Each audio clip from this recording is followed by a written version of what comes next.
ദൈവശബ്ദം എങ്ങനെ തിരിച്ചറിയാം? പ്രിയ സഹോദരങ്ങളെ, നാം എല്ലാവരും ജീവിതത്തിലെ വിവിധ ഘട്ടങ്ങളിൽ ഈ ഒരു ചോദ്യം ചോദിച്ചിട്ടുണ്ട്. എനിക്ക് ദൈവശബ്ദം എങ്ങനെ അറിയാം? പഴയ നിയമത്തിൽ ദൈവം ഒത്തിരി പേരോട് സംസാരിച്ചിട്ടുണ്ട്. അബ്രഹാം, മോശ, ഏലിയാവ്, ഇങ്ങനെ പോകുന്നു. എന്നാൽ ഈ കാലഘട്ടത്തിൽ ദൈവം നമ്മോട് സംസാരിക്കുന്നത് ദൈവത്തിൻ്റെ പരിശുദ്ധാത്മാവിലൂടെയാണ്. ദൈവം സംസാരിക്കുന്നത് പല രീതികളിലൂടെ ആയിരിക്കും.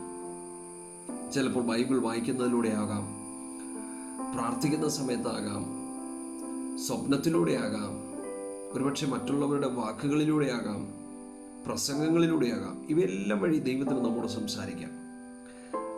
അത് എപ്പോൾ, എങ്ങനെ, ഏത് വിധത്തിൽ, ഏത് സമയത്ത് എന്നൊന്നുമില്ല. എപ്പോൾ വേണമെങ്കിലും ദൈവത്തിനോട് സംസാരിക്കാനായിട്ട് കഴിയും. എങ്ങനെ അത് തിരിച്ചറിയും? അനേകരുടെ പ്രശ്നമാണിത്. ദൈവശബ്ദം സമാധാനവും ശാന്തതയും സന്തോഷവും തരുന്നതാണ്. ദൈവം കലഹത്തിൻ്റെ ദൈവമല്ല, സമാധാനത്തിൻ്റെ ദൈവമാണ്. 1 കൊരിന്ത്യർ ലേഖനം 14-33 വാക്യം.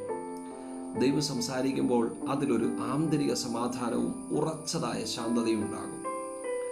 നമ്മെ ഭയപ്പെടുത്താനല്ല, മുന്നോട്ട് പോകാൻ ശരിയായ വഴി കാണിക്കാനാണ് ദൈവശബ്ദം. നമ്മോട് സംസാരിക്കുന്ന ആ ശബ്ദം, അല്ലെങ്കിൽ നമ്മോട് ഇടപെടുന്ന ആ ദൈവശബ്ദം, അത് സ്വപ്നമായാലും, അത് ധ്യാനത്തിലായാലും, മറ്റുള്ളവരുടെ ഉപദേശത്തിലായാലും, പ്രസംഗത്തിലായാലും, പ്രാർത്ഥനയിലായാലും, ആ ശബ്ദത്തിനൊരു പ്രത്യേകത ഉണ്ടായിരിക്കും. സാധാരണ നാം കേൾക്കുന്നത് പോലെ ആയിരിക്കില്ല.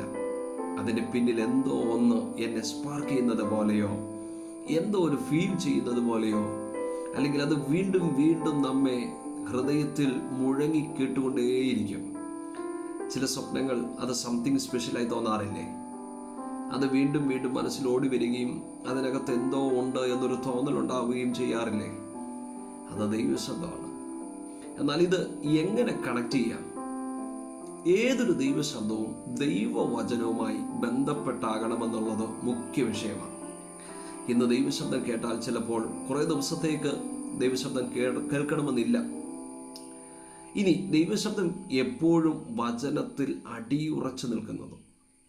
പുല്ലുണങ്ങുന്നു, പൂവാടുന്നു, നമ്മുടെ ദൈവത്തിൻ്റെ വചനമോ എന്നേക്കും നിലനിൽക്കുന്നു. യെശയ്യാവ് 40:8.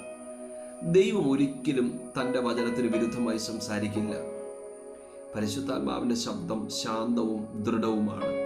നിങ്ങൾ വലത്തോട്ടോ ഇടത്തോട്ടോ തിരിയുമ്പോൾ വഴി ഇതാകുന്നു, ഇതിലെ നടന്നുകൊള്ളുവീൻ എന്നൊരു ശബ്ദം പുറകിൽ കേൾക്കും. 30-ാമത്തെ അധ്യായം യെശയ്യാവ് 30:21. ദൈവശബ്ദം തിരിച്ചറിയാനുള്ള പ്രായോഗിക മാർഗങ്ങൾ: ബൈബിൾ വായിക്കുക, പ്രാർത്ഥനയിൽ സമയങ്ങൾ ചിലവഴിക്കുക, ആത്മീകരായ അവരുടെ ഉപദേശം അല്ലെങ്കിൽ സഹായം തേടുക. ഇന്നത്തെ സന്ദേശം നിങ്ങൾക്ക് പ്രയോജനമായി എന്ന് ഞാൻ വിശ്വസിക്കുന്നു. ദൈവത്തിൻ്റെ ഇടപെടലുകൾ നമ്മുടെ ജീവിതത്തിൽ ഉണ്ടാകാനായി നമുക്ക് ദൈവസന്നിധിയിൽ ഏൽപ്പിച്ചു കൊടുക്കാം. ദൈവം നമ്മോട് സംസാരിക്കട്ടെ. കർത്താവ് എല്ലാവരെയും സഹായിക്കട്ടെ, അനുഗ്രഹിക്കട്ടെ.